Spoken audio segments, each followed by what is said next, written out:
سب سے بری حرکت کون سی ہے؟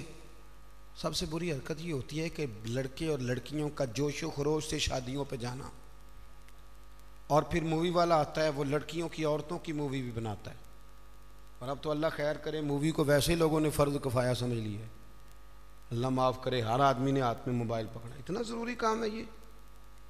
مووی بنتی ہے، مہندی ہوتی ہے، ناچ گانا ہوتا ہے، تماشے لگتے ہیں، پھر میں حیران ہوتا ہوں جوان لڑکیوں کے ہاتھوں میں پھول دے کے انہیں کھڑا کیا جاتا ہے کہ دولہا جب آئے تو پھول پھینکنا۔ دولہے کے ساتھ بوڑھے بوڑھے لوگ ہوتے ہیں کہ جوان لڑکے ہوتے ہیں؟ بولے تو وہ پھول کیوں لڑکیاں پھینکتی ہیں؟ لڑکیاں ساری برقعے میں ہوتی ہیں، چھپے ہوئے منہ ہوتے ہیں، تو سارا خاندان تو بیوٹی پارلر سے تیار ہو کے آیا ہوتا ہے، تو آپ تو گناہ کو آواز دے رہے ہیں۔ پتہ ہے رسم کیسے ایجاد ہوئی؟ صاحب فتوح الشام نے لکھا ہے یہ لڑکیوں کے پھول پھینکنے کی رسم جب قادسیہ کے علاقے حضرت سعد بن ابی وقاص رضی اللہ تعالیٰ عنہ فتح کر رہے تھے، تو آپ ایک ایسے علاقے سے گزرے جس کی عمارتیں بڑی شاندار تھیں۔ علامہ واقدی کہتے ہیں کہ دور دور سے لوگ وہ عمارتیں دیکھنے آتے تھے کہ بھئی فن تعمیر کا شاہکار ہیں یہ چیزیں۔ اس ایریے سے گزرنا تھا مسلمان فوج نے، تو عیسائیوں نے اور یہودیوں نے ایک چال چلی، انہوں نے عورتوں سے کہا خوبصورت لڑکیوں سے کہ پھول پکڑ لو، اور جب فوجی گزرے تو ان کے اوپر پھول پھینکنا، اگر 2-3 جرنل بھی تم تباہ کرنے میں کامیاب ہو گئی تو مسلمانوں کا ہم زیر کر لیں گے۔ پھول پھینکو، چھتوں پہ چڑھ گئی، اور چھتوں کی طرف نوجوانوں نے دیکھنا ویسے ہی ہے چونکہ شاہکار ہیں ہماری منازل۔ حضرت سعد بن ابی وقاص رضی اللہ تعالیٰ عنہ آگے آگے تھے، سمجھ آ رہی ہے نا میری باتوں کی؟ آگے آگے جا رہے تھے، کمان کر رہے تھے فوج کی۔ جب آپ نے دیکھا عورتیں چھتوں پہ ہیں تو حضرت سعد بن ابی وقاص شرارت سمجھ گئے، سازش سمجھ گئے۔ لوگ زہر بھی جو ہوتا ہے نا، زہر بھی دودھ میں ڈال کے دیتے ہیں، ڈائریکٹ نہیں دیتے، انہیں پتہ ہوتا ہے کہ زہر رگوں میں کیسے اتارنا ہے۔ جناب سعد بن ابی وقاص آگے آگے تھے، جب دیکھا عورتیں چھتوں پہ ہیں تو فوراً بولے، گھوڑے پہ چڑھ گئے اور فوج کی طرف توجہ کر کے کہنے لگے فوجیو تمہیں پتہ ہے نا اللہ کیا فرماتا ہے؟ رب فرماتا ہے مردوں سے کہو نظریں جھکا کے رکھیں۔ نظریں کون بلا؟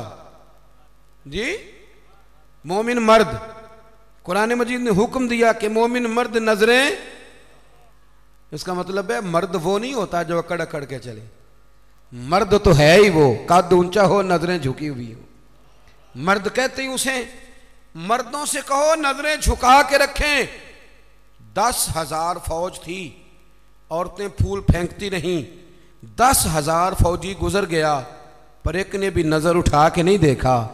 جب سارے گزر گئے تو ان عورتوں نے پلیٹیں پھینکی اور کہنے لگی او بے شرمو یہودی اور عیسائیوں، تم کس طرح کے لوگ ہو، اپنے مقاصد کے لیے بہو بیٹیوں کو استعمال کرتے ہو، اور یہ کتنی شان والے ہیں، ایک آیت سنی ہے اور نظریں جھکا لی ہیں، تم بھی غلط ہو، تمہارا طریقہ بھی غلط ہے، آج کے بعد ہم مدینے والے رسول کا کلمہ پڑھیں گے، ہم مسلمان ہوا کریں گے۔ اور ہمارے ہاں شروع انہوں نے کی تھی، اور اللہ خیر فرمائے رنگ ہم نے پکڑ لیا اس کا۔ ہمارے ہاں عورتیں پھول پھینکتی، بزرگ نہیں پھول پھینک سکتے، نوجوان نہیں پھینک سکتے، خدا کا خوف کرے۔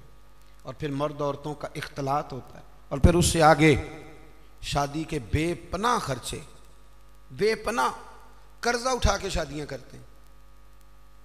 نکاح میں تو 2 آدمی جائیں گے، 2 جوڑے جائیں گے، اور میں آپ کو ایک شرعی حکم بتاتا ہوں، آپ کا سگا بھائی ادھر دیکھو میری طرف، سگا بھائی اپنے بیٹے کی شادی پہ اگر آپ کو نہ بلائے تو اس سے ناراض ہونا جائز نہیں۔ تسی تے میرے نال بھی ہو گیا، او بھائی سگا بھائی بھی اگر اپنے بیٹے کی شادی پہ نہ بلائے تو اس کی مرضی ہے، نہ بلائے چاہے نہ بلائے، اس سے ناراض ہونا جائز۔ تو آپ کو تو منگنی میں نہ بلائیں تو ناراض ہو جاتے، اور اگر کوئی کارڈ بھیج دے نا صرف ولیمے کا، کہنے نے ولیمے تے بھی وہی جان گئے جڑے جانج نال گئے سن، اسی صرف ولیمے تے، بھئی فرض ہے آپ کا جانا، ہاں حضور نے حکم دیا ہے کہ ولیمے کی دعوت دے تو ضرور جایا کرو، لیکن اس کے اتنے زیادہ خرچے ہم نے کر دیے، ہمارے بچے، اب ناراض نہ ہونا، گناہ اس لیے عام ہو گیا کہ ہم نے نکاح مشکل کر دیا، نکاح مشکل ہو گیا۔ اگر ہم اس کے اخراجات کم کریں، میں شادیاں دیکھتا ہوں مجھے لگتا ہے اتنے پیسوں میں 6 شادیاں ہو سکتی ہیں، قرضہ اٹھا کے شادی کر لی 15 دن نہیں گزرتے تو پیسے لینے والا آ جاتا ہے، وہ کہتا میرے تو رکھنا پہلے. تو اب وہ بچہ بیچارہ اس نے کیا شادی کے بعد خوش رہنا، وہ تو قرضے ادا کر رہا ہے، گھر میں لڑائی پڑی ہوئی، 1 مہینہ پورا بی زیور نہیں بیچاری پہن سکتی، وہ سارا قرضے میں چلا جاتا ہے. غلط کام کرتے ہیں ہم. سنو، حضرت عبد الرحمن ابن عوف رضی اللہ تعالیٰ، صحابہ میں سب سے امیر آدمی، سب سے امیر. یہ بخاری میں حدیث ہے، فجر کی نماز نا انہوں نے نبی کریم علیہ السلام کے پیچھے پڑھی، سفید کرتا پہنا تھا تو اس کو زرد رنگ کا داغ لگا ہوا تھا. توجہ ہے نا میری بات؟ سفید کرتا اور زرد رنگ کا داغ. نبی پاک صلی اللہ علیہ وسلم نے کہا یہ عبد الرحمن یہ کیا ہے؟ عرض کی یا رسول اللہ میں نے رات کو نکاح کیا تھا، خوشبو لگائی تھی تو وہ داغ رہ گیا. حضور نے تو کوئی اس پہ اصرار نہیں کیا کہ یار اتنے امیر آدمی کی شادی مدینے میں پتہ ہی نہیں چلا، کسی کو خبر ہی نہیں. یہاں غریب بھی باز نہیں آتا، وہ بھی کہتا ہے میری ناک جو ہے وہ کٹ جائے گی اگر میں نے کروڑوں روپیہ نہ لگایا، تو جب پیسے لینے والے آئیں گے پھر کٹ جائے گی کہ چھوٹی ہو جائے گی مزید. مہربانی فرمائیں، آپ کس چکر میں پڑے ہوئے؟ حضور نے کیا فرمایا؟ نبی کریم صلی اللہ علیہ وسلم فرمانے لگے نکاح کر لیا تو ولیمہ ضرور کرنا، چاہے 1 بکری ہی ذبح کرو. تو اپنے گھروں کے اندر سکون کا ماحول قائم کریں، شادی اور بیاہ کو حضور کی سنت کے دائرے میں لے کے آئیں. یہ وفاداری کا رشتہ ہے، یہ خلوص کا رشتہ ہے. اس رشتے کو خلوص والی منازل کی طرف لے کر کے جائیں. بیوی خیال کرے کہ مجھے اپنی خامن کی خدمت کرنی ہے، خامن خیال کرے کہ مجھے بیوی. میں اکثر کہا کرتا ہوں، میں کہتا ہوں کہ اگر آپ بیوی کے ماں باپ کی عزت کریں گے تو وہ بھی آپ کے ماں باپ کی عزت کرے گی. آپ تو ماں بدولت کہتے میں نہیں کبھی سسرال گیا جی، وہ میں دروازے پہ چھوڑ کے آ جاتا ہوں، پھر وہ میں لینے بھی چلا جاتا ہوں چونکہ میں بہت بڑا نواب ہوں. تو آپ کیسے امید رکھتے ہیں پھر وہ آپ کے ماں باپ کی خدمت کرے گی؟ سنیں 2 باتیں عرض کرتا ہوں، بات ختم کرتا ہوں. سیدہ طیبہ طاہرہ حضرت ختیجۃ الکبریٰ رضی اللہ تعالیٰ. جب آدمی امیر ہو نا، غریب ہو جائے تو اس کے لیے بڑی مشکلات ہوتی. غریب امیر ہو جائے تو کوئی مشکل نہیں ہوتی. حضرت ختیجۃ الکبریٰ مکے کی ملکہ تھی، 20 کنیزیں نوکرانیاں گھر میں کام کرتی. پھر سیدہ ختیجہ کلمہ پڑھ گئیں، پھر مسلمان ہوئیں، حضور سے نکاح ہوا. اگرچہ حضور نے اعلان نبوت بعد میں کیا، لیکن حضرت ختیجۃ الکبریٰ رضی اللہ تعالیٰ عنہ کہتے ہیں میں تو اسی وقت یہ کلمے کا معنی جو میں نے بیان کیا یہی سمجھ لیں، میں تو اسی وقت ہی سمجھ گئی تھی جب میرے غلام نے آ کے بتایا کہ بادل کے ٹکڑے سایہ کرتے ہیں، درخت ان پہ جھکتے ہیں. فرماتے ہیں میں تو اسی وقت ہی محبوب کی غلامی میں آ گئی. نکاح ہو گیا، حضور کی بارگاہ میں آ گئی. فرماتی ہیں میں نے نا ظہر کے وقت سارا مال حضور کی خدمت میں دیا، 20 کنیزیں غلام ظہر کے وقت، اور عصر سے پہلے پہلے محبوب نے ہر شے اللہ کے رستے میں تقسیم کر دی. یہ وقت بھی بطور تمثیل ہے کہ جتنا زور عصر کے درمیان وقت ہوتا ہے اتنے وقت میں بانٹ دیا حضور نے سارا کچھ. اتنی امیر بی بی اور پھر وہ غریب ہو جائے. حضرت ختیجہ نے پھر وہ وقت بھی دیکھا کہ آپ کے کپڑوں کو 20 پیوند لگے ہوتے تھے، 20. پہلے کبھی پانی کا پیالہ اٹھ کے نہیں پیا، پھر گھر میں جھاڑو بھی دیتی تھی، پھر گھر کے سارے کام کرتی. ایک دن نا مسند امام احمد میں موجود ہے، کھانا پکا کے نا حضرت ختیجۃ الکبریٰ کھانا پکا کے باورچی خانے سے نکلی تو کپڑے سارے پیوند سے بھرے ہوئے، پاؤں مبارک پر بھی گھر کے کام کاج کی وجہ سے بہت ساری چیزیں لگی ہوئی، پیر چوم رہی ہیں بہت ساری چیزیں. حضرت ختیجہ باورچی خانے سے کھانا پکا کے نکلیں اور جب محبوب کریم کے سامنے رکھا تو حضور مسکرانے لگے، غور سے سیدہ کا چہرہ دیکھنے لگے. یا رسول اللہ کیا ہوا؟ تو محبوب فرمانے لگے ختیجہ آپ کے آنے سے پہلے جبریل آ گئے اور وہ عرض کر رہے تھے یا رسول اللہ ختیجہ کھانا لے کے آ رہی ہے اور جب وہ آ جائے تو اسے اس کے رب کا سلام کہہ دیجئے گا. اگر خاتون اپنے خاوند کی خدمت کرے، اگر وہ یہ ذوق بنائے، یہ مزاج. اب تصویر کا بالکل دوسرا رخ بھی دیکھیں، یہ کنز العمال میں یہ بھی حدیث ہے اور حدیث کی راوی سیدہ عائشہ صدیقہ. بس بات ختم کرنے لگا ہوں. سیدہ عائشہ صدیقہ کہتی ہیں دوپہر کو حضور آرام کرتے تھے، کھانے کے بعد لوگ ملنے نہیں آتے تھے. پر ایک دن نا ایک بوڑھی اماں آ گئی، اس نے جب دروازے کے سامنے آ کے وہ بولی تو حضور جلدی سے اٹھے، خود دروازہ کھولا، کھانا کھلایا، کھجوریں دی، سرکہ دیا، پیار کیا، محبت فرمائی.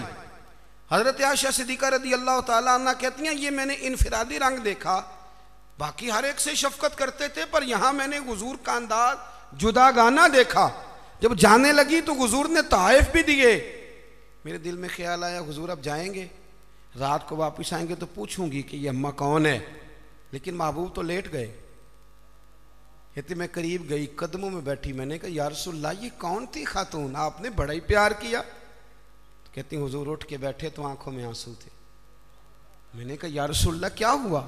تو محبوب فرمانے لگے عائشہ یہ نا میری پہلی زوجہ سیدہ خدیجہ کی سہیلی تھی، یہ جب ہم مکے میں رہتے تھے تو یہ آیا کرتی تھی، خدیجہ کھانا بھی کھلاتی تھی، پیار بھی کرتی تھی، تحفے بھی دیتی تھی۔ آج جب یہ لوٹ کے دوبارہ آئی ہے تو خدیجہ کی یادیں تازہ ہو گئی، میں نے اسی طرح وقت دیا ہے، کھانا کھلایا ہے، تحائف دی ہیں، اور حدیث کا آخری جملہ حسن العہد من الایمان۔ محبوب فرمانے لگے وعدے، عہد اور رشتے اچھے طریقے سے نبھانا یہ بھی ایمان کا حصہ ہے، تعلقات اچھے طریقے سے نبھانا یہ بھی ایمان ہے۔ بہت فکر کے ساتھ شریعت کے دائرے کے اندر رہ کے نکاح کیا جائے۔ دیکھیں کسی کے دیندار ہونے کا پتہ ہی تب چلتا ہے جب اس کے گھر میں کسی کی شادی ہوتی ہے، محفل میں تو سارے نیک ہوتے ہیں، تبھی تو پتہ چلتا ہے کہ اب اس کا دین سے کتنا رشتہ ہے۔ شریعت کے دائرے میں رہیں، نکاح کو آسان کریں۔ پھر اگلی جو بات ہے وہ یہ ہے کہ محبوب کریم کی شریعت اور سنت کے مطابق ہمارے ہاں طلاقیں بہت زیادہ ہو رہی ہیں۔ اس کی بنیادی وجہ یہ ہے کہ ہم طلاق کے مسائل نہیں سیکھتے، اس کی ہمیں ضرورت ہے۔ جب آپ شادی کریں حیض و نفاس کے، طلاق کے مسائل، ان چیزوں کو سیکھ لیں تاکہ بعد میں کوئی دشواری نہ ہو۔ بعد میں پوچھنے آتے ہیں کہ مولانا اب یہ کر لیا ہے تو اب کیا کروں، تو میں کہتا ہوں یہ کبھی تھوڑا سا کسی مولانا سے پہلے بھی رابطہ رکھ لیتے نا، اتنے فضول خرچے ہوتے ہیں۔ اور جب نکاح میں حق مہر کی باری آتی ہے نا تو کہتے ہیں شرعی رکھ لو، میں نے کہا باقی سارے کام غیر شرعی، اور حق مہر شرعی۔ حق مہر شرعی یہ ہے کہ جتنا لڑکا دے سکے۔